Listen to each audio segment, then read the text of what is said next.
Mr. Lito Patidungan from St. Augustine School of Nursing, Iloilo branch under the Caregiver Program. Today I'm going to perform the children vital signs. Vital signs include heart rate, respiration or breath rate, blood pressure, and temperature. Knowing the ranges for the vital sign for your child can help you notice problem early or relieve concern you may have about how your child is doing. For the heart rate, to check your pulse at your rest and place two fingers between the bone and the tendon over your radial artery, which is located on the thumb side of your wrist. When you feel your pulse, count the number of beats in 15 seconds.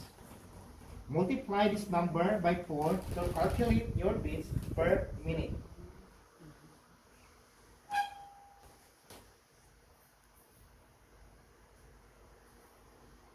Go.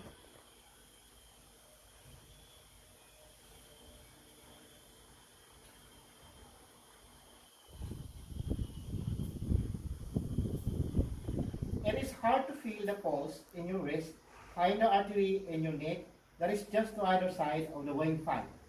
For the child from 1 to 11 years old must be 70 to 120 BPM, and to pre-10 or 10 go 60 to 100 BPM.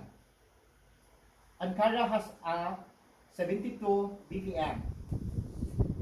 For the respiration rate, it is the number of the breaths a person takes per minute.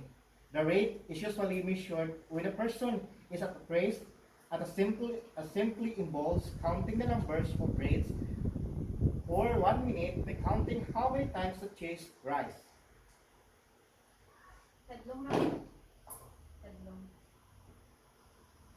To get an accurate measurement, sit down and try to relax. It's best to take your respiratory rate while sitting up in a chair or in bed. Measure your breathing rate by counting the number of times for your chest or abdomen rises over the course of 1 minute.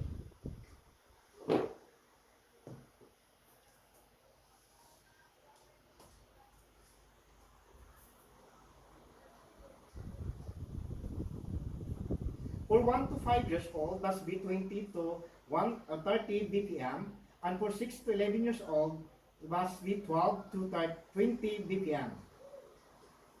And it's normal.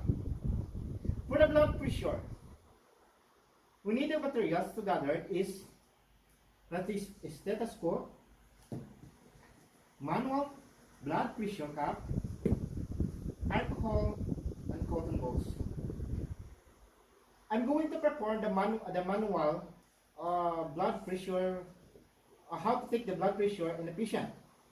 Have a patient sit down for 3 to 5 minutes and legs not crossed, arm at heart level. Go. Have exact cup for the patient. Ask for the patient which arm is preferred.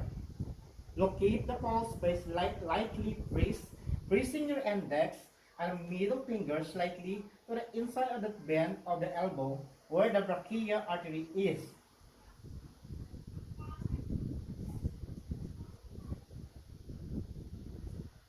Secure the cup.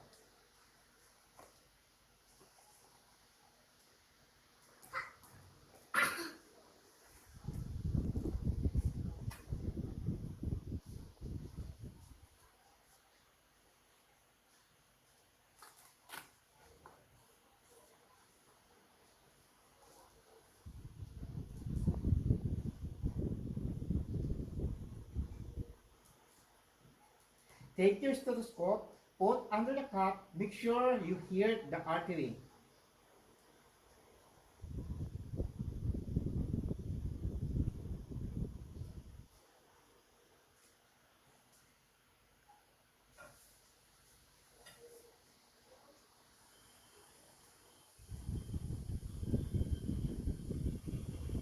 Inflate the cup to 90 by 55 millimeter or 110 to 75 millimeter of mercury.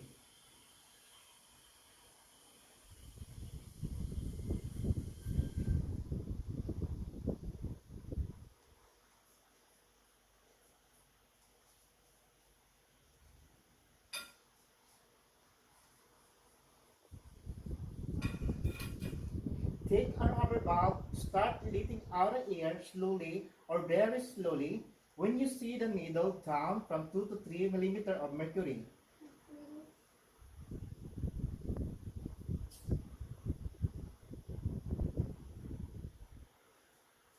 The first one you hear about, that is a stolic, until you hear the second one, and that is diastolic.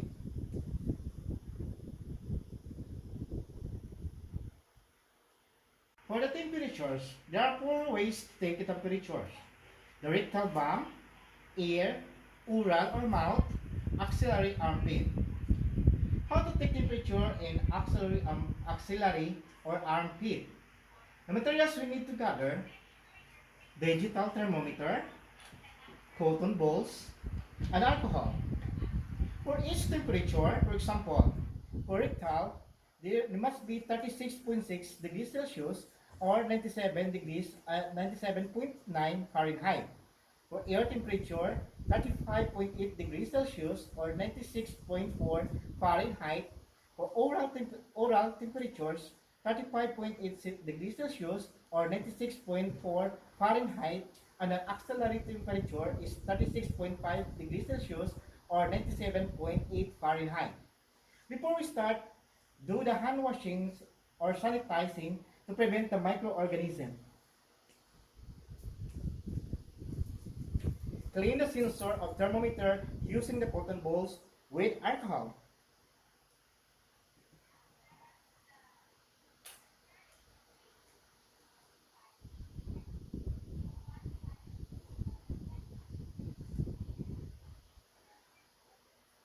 Turn the digital thermometer, wait until you hear the sounds on the display window 0. Put the digital thermometer under the armpit. Wait until you hear the sounds and take off.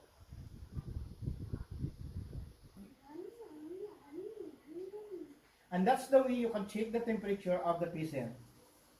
Thank you for watching.